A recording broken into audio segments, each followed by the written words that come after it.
Bonjour et bienvenue dans la rubrique podcast de Vision Times. Ce podcast est issu de l'article écrit par Marlène Deloumeau. Entre magie et mystère, cet article vous invite à plonger dans les contes et légendes de Normandie. L'histoire de la Normandie est étroitement liée à celle de la France. Son patrimoine particulièrement riche regorge de contes et de légendes qui peuplent notre imaginaire. Nous en aurons pour preuve les exemples suivants.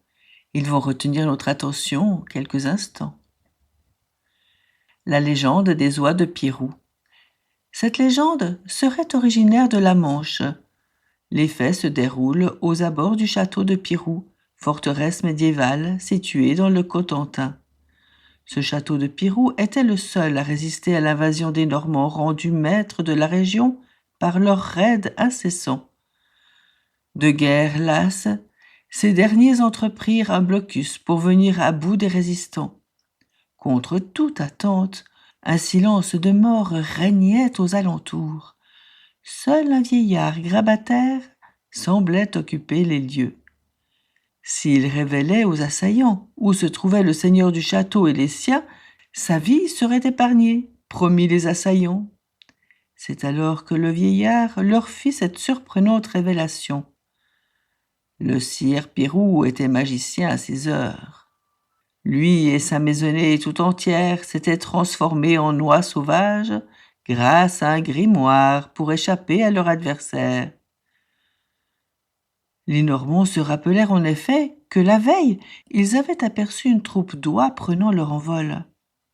Selon les traditions du pays, celui qui se transforme en bête devait, pour retrouver sa forme humaine initiale, lire à l'envers la formule magique.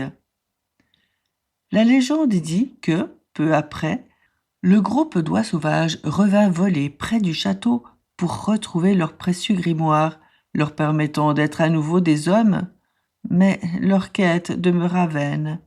Les Vikings, les hommes du Nord, furieux d'avoir subi la supercherie infligée par les volailles, brûlèrent le château et les alentours. Et le grimoire ne put échapper aux flammes. Ainsi donc, chaque année, les oies sont de retour pour repartir à l'automne, caressant chaque fois l'espoir de retrouver le grimoire. Légende ou réalité se côtoient. Le grand dictionnaire historique de Louis Moréry, publié en 1674, laisse entendre. Voilà le merveilleux. Mais ce que l'on peut dire de certains, c'est que dans la nuit du 1er mars, chaque année, les oies sauvages viennent reconnaître les nids que les habitants du château fort ne manquent pas de leur préparer au nombre de 18 ou 20, au pied des remparts, avec de la paille et du foin. Quand tous les nids sont occupés, on en prépare encore 6 ou 7 au sommet des murailles, lesquelles ne restent pas longtemps vides.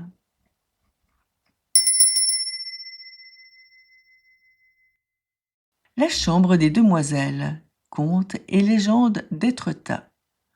3 jeunes sœurs de bonne famille, charmantes, jolies, autant que sages, se promenaient un jour sur les falaises d'Étretat. Le seigneur propriétaire du château de Fréfossé, ayant jeté son dévolu sur les 3 demoiselles, se mit à les poursuivre à cheval, le cœur plein de convoitise. Les jeunes filles luttèrent tête, refusant de céder à ses avances, puis, épuisées par la poursuite, elles trouvèrent refuge dans l'excavation d'une roche. Le seigneur, de plus forte corpulence, ne put y accéder. Un éboulement accidentel ferma complètement la grotte, devenue une prison pour les infortunés. L'homme, excédé par leur résistance, les condamna à l'enfermement, puisqu'elles s'entêtaient à se refuser à lui. Jamais les 3 jeunes filles ne revinrent au village. Les langues allèrent bon train. Certains prétendaient qu'elles préféraient se jeter dans la mer plutôt que de céder aux châtelains délicats. D'autres, que les jeunes filles moururent de faim et de soif dans leur prison de pierre. Selon la légende, elles apparurent après leur mort sous forme de 3 belles colombes.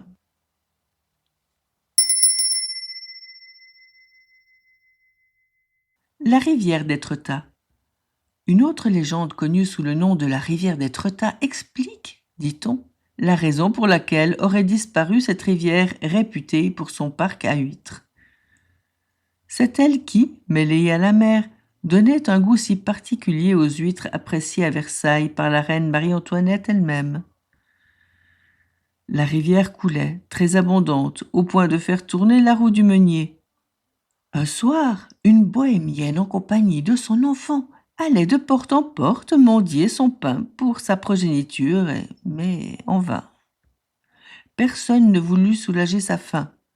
Elle frappa chez le meunier, qui non seulement repoussa sa demande, mais proféra des insultes à son encontre. La dame s'éloigna, dépitée.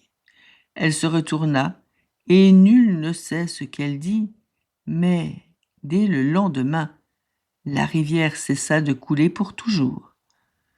Plusieurs explications furent avancées. La plus répandue disait que la bohémienne et conduite avait jeté un sort aux habitants du village.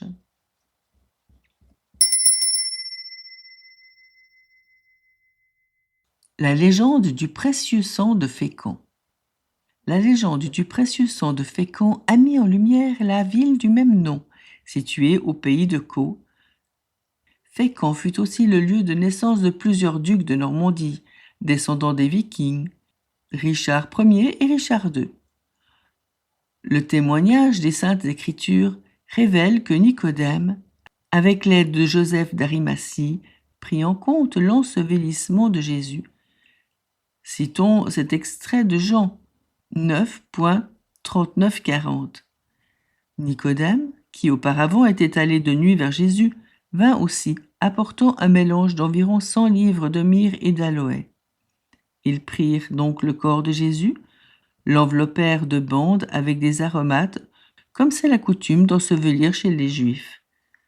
Considéré selon les traditions comme l'homme ayant conservé le sang du Christ, Nicodème enferma les gouttes de la précieuse relique qui navigua miraculeusement pour échouer sur les côtes normandes. Ainsi serait née la légende du précieux sang de Fécamp. Parallèlement, d'après une autre croyance, au cours d'une messe célébrée vers 986, le vin se transforma en sang. La relique déposée à l'église de Sainte-Trinité à Fécamp est toujours présente dans le tabernacle de l'édifice. Il s'agit de la relique du Saint-Sang. D'autres histoires, tout aussi fascinantes les unes que les autres, entretiennent le mystère de la Normandie. Il reste simplement à les découvrir pour savourer le monde merveilleux des contes et légendes. Merci de nous avoir écoutés et si ça vous a plu, partagez, likez, retrouvez-nous sur Spotify, Arcor ou visiontimes.fr. La musique est gracieusement offerte par Tony Chen, que vous pouvez retrouver sur YouTube. À bientôt.